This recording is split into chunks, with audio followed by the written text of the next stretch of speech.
আসসালামু আলাইকুম বন্ধুরা, সকলে কেমন আছেন? এইবার বিএনপি ক্ষমতায় গিয়েছে কয়েকটা শ্রেণীর লোকের ভোটে, এবং একটা বিশেষ প্রক্রিয়া, সেটা তো আগে থেকে চলমান, সেটা জানতাম না, এখন বুঝতে পারতেছি।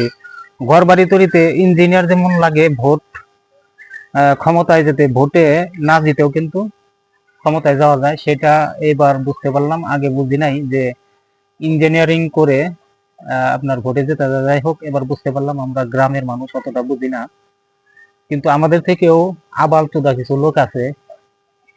সেই আবাল চোদা লোকগুলাই কিন্তু এবার বিএনপি কে জিতিয়ে নিতে ভালো একটা ভূমিকা পালন করছে। সেটা হচ্ছে তাদেরকে যে ফ্যামিলি কার্ড নামক একটা মূলা ঝুলিয়ে দেওয়া হয়েছে, এবং আরো একটা, আমি গ্রামে থাকি যেহেতু, গ্রামের মানুষের কাছে সাথে চলাফেরা করি, তাদের ধারণা তারা যে ব্যাংকে লোন আছে সেই লোনগুলা মৌকুব করে দিবে, সে একটা প্রতিশ্রুতি।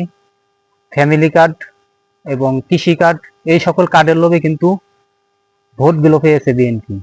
তারা জানে, তারা কিন্তু জানে যে গ্রামে একটা শ্রেণী বসবাস করে, শহরেও কিন্তু আছে এই ধরনের লোক যারা গুজবে বিশ্বাসী, হিতাহিত কোনো জ্ঞান নেই, ভবিষ্যৎ নিয়ে কোনো চিন্তা ভাবনা নেই, তারা কিন্তু এই ফাঁদে পা দিয়েছে।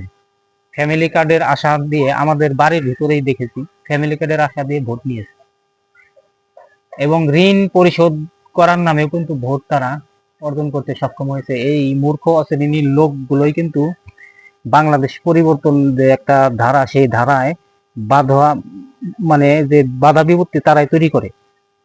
এই শ্রেণীর লোক যতদিন না না বুঝবে, ততদিন কিন্তু ক্ষমতা, যখন ভোট আসবে দেখবেন যারা শিক্ষিত তারা কিন্তু সকলেই একটা পরিবর্তন চায়, এবং পরিবর্তনের পক্ষে কিন্তু ভোট দিয়েছে। এই যে 3,30,00,000 লোক ভোট দিয়েছে, এরা কিন্তু সচেতন মানুষ।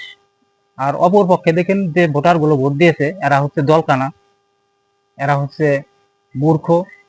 মূর্খ বলতে বাধ্য হলাম, কারণ অনেক লোকের সাথে যেহেতু গ্রামে বাস করি, তারা ফ্যামিলি কার্ডের লোভে ভোট দিয়েছে, তারা ঋণ পরিশোধ যে করবে এটার লোভে ভোট দিয়েছে। এবং আর একটা শ্রেণী আছে যারা পূর্ব আমলের থেকেই অন্ধ, যে আমার বাপ দাদা দিয়ে এসেছে, আমরা তাদেরকে দেব। এবং জিয়া রহমানের নামের উপরে কিন্তু অনেক ভোট পড়েছে, যে জিয়া রহমান যেহেতু ভালো লোক ছিল, তার ছেলেরাও ভোট দিবে।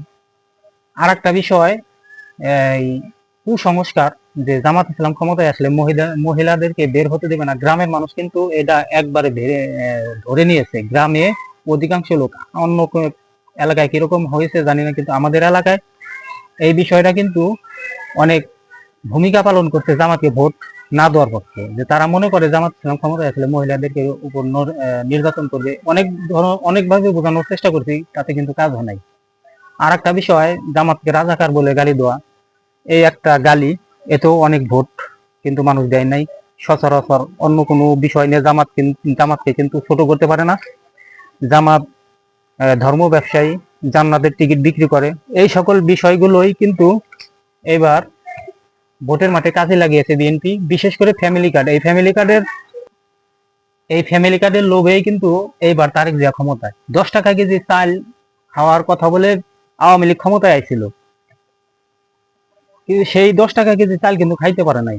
বাঙালি কিরকম গাধার গাধা, আমরা কিরকম গাধার গাধা, সেই কাঠের লোভেই কিন্তু অনেক ভোট কিন্তু পড়েছে এবার। আবার হিন্দু ভোটগুলো কিন্তু একটাও জামাত পায় নাই, আমি গ্যারান্টি দিয়ে বলতে পারি। আমাদের এলাকায় যত সব হিন্দু ভোট আছে, এবং আওয়ামী লীগের নেতাকর্মীরা আওয়ামী লীগকে নিষেধ করেছে যে ভোট দিতে দেবে না, কিন্তু তারাও কিন্তু ভোট দিয়েছে বিএনপি কে। এই ভোটগুলোই কিন্তু এগিয়ে গেছে, তাছাড়া এইবার ক্ষমতায় কোনোভাবেই যেতে পারতো না বিএনপি।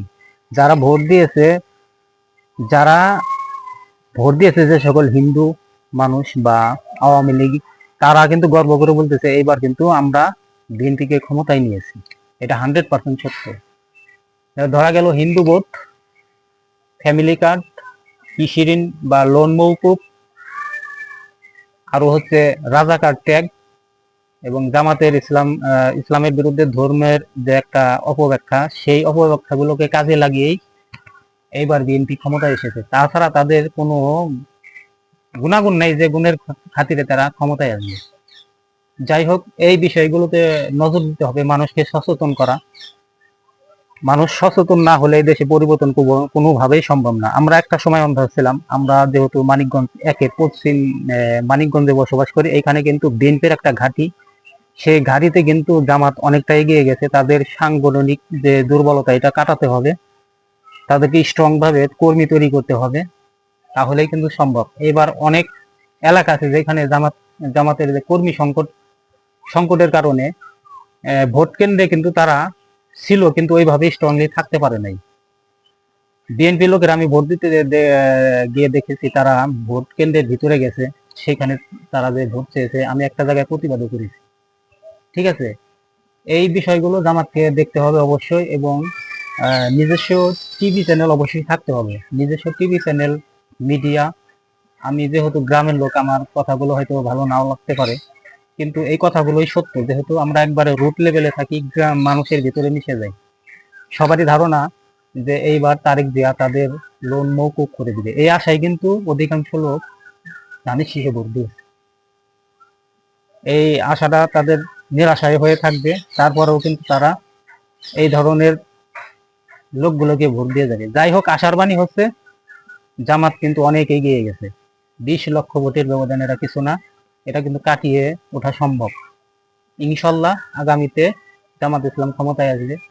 আমার এই ছোট্ট চ্যানেল যদি কেউ ছোট না মনে করে একটু সাপোর্ট করেন, তাহলে অনেক দূরে এগিয়ে যেতে পারবো এবং জামাতের জন্য, দেশের জন্য কাজ করতে পারবো। জামাতের জন্য না, জামাত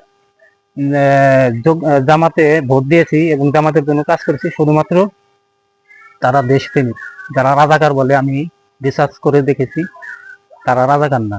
রাজাকার মূলত তারাই যারা দেশে ক্ষমতার অপব্যবহার করে, দুর্নীতি করে, তারাই।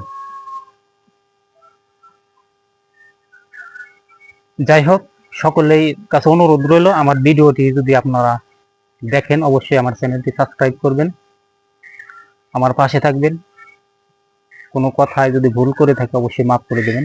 আসসালামু আলাইকুম। নারায়ে তাকবীর, আল্লাহু আকবার, ইনকিলাব জিন্দাবাদ, বাংলাদেশ জিন্দাবাদ।